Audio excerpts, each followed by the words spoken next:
Nah, sedari awal Miko memasuki base camp, ia sudah mencium bau menyan dan suara gamelan. Di samping gorden itu ada kepala loh, kepala cewek. Kalau baunya emang kayak selalu darahnya seger gitu loh, yang aku lihat waktu di Bali kayak gitu.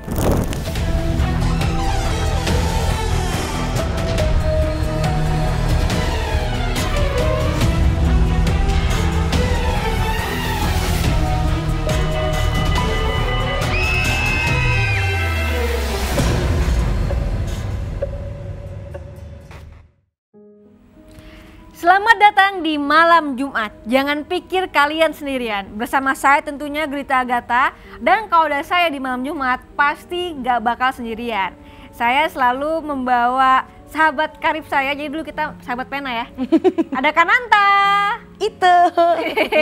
Kita berdua hari ini. Ya, kita berdua hari ini. Kalau biasanya kita dengar cerita dari narasumber langsung ke sini, cuman hari ini kebetulan narasumber kita berhalangan hadir. Jadi aku mau baca ceritanya karena ceritanya itu kita udah beberapa kali dengar cerita gunung dan itu selalu menyeramkan. Ya. Kenapa udah merinding duluan? Sakit tangan aku. Sakit. Oke, jadi namanya Miko, Kak. Miko ini melakukan solo hiking pada tahun 2021. Pada tahun 2021 mendaki ke Gunung Sumbing via Gajah Mungkur. Nah, sedari awal Miko memasuki base camp, ia sudah mencium bau menyan dan suara gamelan. Suara gamelan. Di sepanjang perjalanan menuju pos 1 hingga gerbang pintu masuk Gajah Mungkur pos 3, Miko merasakan keanehan-keanehan seperti ada orang yang mengikutinya. Suara gamelan yang sangat keras dan bau menyan yang sangat menyengat. Tetapi Miko berusaha tidak menghiraukannya dengan bernyanyi. Tepat pada jam 22 atau jam 10 malam, saat Miko sudah berada di tenda, Miko mendengar seperti ada orang yang berjalan mengarah ke tendanya. Miko juga mendengar suara-suara orang sedang berdiskusi di luar tendanya, tetapi setelah dilihat, tidak ada orang sama sekali di luar. Jam 3 paginya, Miko terbangun karena ada orang yang membuka tendanya. Setelah dilihat lagi, ternyata ada 2 orang yang terlihat seperti warga lokal di sana. Tetapi menurut Miko, itu adalah suatu hal yang janggal yang terjadi pada dini hari karena orang yang dilihat Miko tersebut tidak menggunakan alas kaki, tanpa jaket yang tebal, bahkan tanpa penerangan sekalipun. Miko juga sempat mengikuti orang tersebut tetapi hasilnya nihil. Setelah kejadian itu, Miko memutuskan untuk tidak tidur. Jam 4 pagi, Miko dikagetkan dengan kehadiran seseorang yang duduk di dekat batu dan ia memberanikan diri untuk melewatinya dan bergegas pergi. Bau menyan kemudian mulai tercium kembali dan di saat itu juga ia merasa ada suara langkah kaki di belakangnya. Tetapi setelah ia menoleh ke belakang ternyata kosong. Tidak ada seorang pun di sana. Ia juga merasakan ada yang menepuk paha kirinya saat itu. Sampai akhirnya azan subuh berkumandang di tengah perjalanannya menuju puncak. Saat itu juga suara gamelan perlahan menghilang. Saat di perjalanan untuk turun, setelah sampai di pos 1, Miko mendengar lagi suara gamelan itu. Saat Miko sudah sampai di pintu masuk pendakian sambil menunggu ojek, terdengar lagi suara gamelan itu dan muncul kembali aroma kemenyan. Bertepatan saat ojek datang, Miko memberanikan diri untuk menoleh ke belakang. Terlihat seorang pria sedang berdiri seperti orang yang duduk di batu yang sebelumnya dilihat. Wow, suasana itu menurut aku mencengkam banget, Kak. Nah, tapi kan kita tahu ya bahwa sebenarnya kalau di gunung itu pasti ada lah yang kayak gitu-gitu kan. Kita digangguin dan segala macam, apalagi kita sendiri dan mungkin pikirannya lagi kosong. Nah, gimana nih, Kak? Dari mungkin kita dari suara gamelan dan bau kemenyan dulu kali ya. Itu suara gamelan emang selalu ada apa gimana sih? Karena kita waktu itu sempat juga guys, kita ke salah satu goa di Yogyakarta. Semua tim kita tuh dengar suara gamelan yang keras banget. Apa arti suara gamelan ini? Kejadian kita waktu itu padahal jam 2 apa jam 3 pagi gitu ya. Udah dini hari kan kita break syuting itu. tiba-tiba ada suara gamelan di heningnya suara gitu. Sepengalaman aku tuh udah berarti denger suara gamelan tuh yang jelas banget ya. Pertama kali aku di Semarang itu apa? Lawang Sewu, sama di gua Di Jogja itu. Jogja itu yang kita kesana. Itu 2 kali pengalaman yang bener-bener dengernya tuh nggak cuma sendiri, terus rame-rame dengernya, dan tempatnya memang bukan tempat biasa. Jadi kalau yang pengalaman aku pertama yang di Lawang Sewu itu, kita kan pakai tour guide gitu kan. Jadi pas begitu mau ke lantai atas, jadi yang lantai ada apa bentuk segitiga itu paling atas sekali. Aku bilang jadi pas mau naik, kok ini ya apa ada suara gamelan, ada orang nyinden dan segala macam.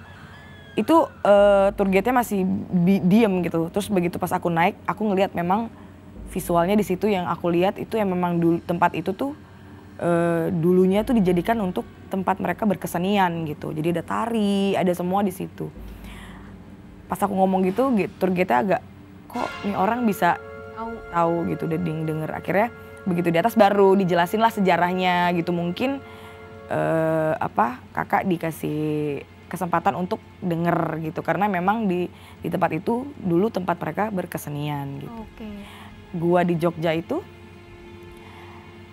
memang kalau yang aku lihat itu di situ tempat kayak ada satu tempat untuk penghiburan mereka gitu, karena kan dulu kan di tempat itu ada peperangan dan lain-lain, kan tetap mereka butuh hiburan dan lain-lain. Cuma memang kisahnya tuh nggak sesimpel kita capek kerja terus nonton hiburan gitu. Kalau di situ tuh memang benar-benar dijajah lah gitu. Jadi semua pemainnya, semua seniman yang ada di situ pun juga memang di bawah tekanan saat itu gitu. Jadi kayak lebih mau ceritain, karena waktu malam itu kan semuanya hampir korban yang kita lihat kan, dan proses-prosesnya gitu. Kenapa mereka bisa ada di situ, kejadian mereka kenapa bisa meninggal dan lain-lain gitu, lebih ke situ. Jadi kalau yang pas di Gua Jogja itu karena memang di tempat itu juga mereka sangat disiksa gitu.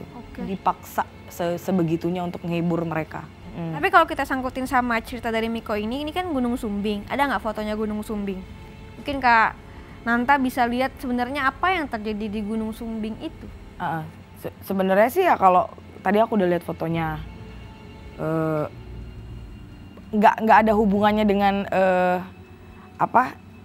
kenapa suara itu ada dan apa sejarahnya gitu ya. Cuma karena memang di situ kental sekali sama budaya gitu loh. Jadi hampir semua tuh dulu kayak mereka tuh lebih menghabiskan waktu itu di situ gitu buat beribadahnya mereka, beribadahnya kepercayaan mereka nih ya gitu loh. Dan klinik di situ sangat biasa gitu loh. Jadi emang banyak, kalau yang aku lihat tadi di batu-batu segala macam itu juga banyak orang yang bertapa gitu loh untuk pada zaman itu ya, untuk ilmu lah gitu. Ya. Di situ lebih hal biasa gitu loh kalau ada bau kemenyan, terus ada sesajen dan lain-lain. Masih banyak kepercayaan orang-orang setempat ya, warga setempat untuk tempat itu ya, karena memang gunung dan laut itu memang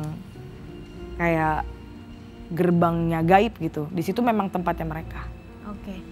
Dan kalau misalkan masuk ke ceritanya ini berarti benar yang dia lihat tuh sebenarnya tak kasat mata, berarti kayak ya nggak pakai sendal lah apa segala macam. Mungkin karena kan ya logikanya ya kalau naik gunung harusnya walaupun dia warga situ yang udah biasa tetap harus pakai sendal juga ya. Mungkin kaki. Dia cuma dikasih lihat bahwa ya di situ ada, dan lebih ke kayak dijagain kan akhirnya gitu. Nggak, karena beberapa kan banyak kan kita nggak balik justru terus ada kasus-kasus yang dibikin nggak nyaman, digangguin apa segala macam itu, karena emang gunung itu lagi-lagi tempatnya itu bisa dibilang kalau untuk disakralkan juga enggak ya, tapi emang gunung itu selalu jadi kerajaan mereka karena memang itu tempat yang sangat istimewa buat mereka, lembab dan nggak ada penghuni gitu kan, jadi mereka emang lebih senang di situ gitu. Nah ini mungkin dari Kak Nanta nih buat para pendaki-pendaki yang sedang nonton gitu, apa sih yang harus dilakukan ketika kita mau naik gunung? itu selalu jadi kerajaan mereka karena memang itu tempat yang sangat istimewa buat mereka, lembab. Baginya kepala dengan rambut kayak kasar kering-kering gitu. Di samping gorden itu ada kepala loh, kepala cewek dengan rambutnya yang terkibar-kibar kena angin gitu loh, terbang.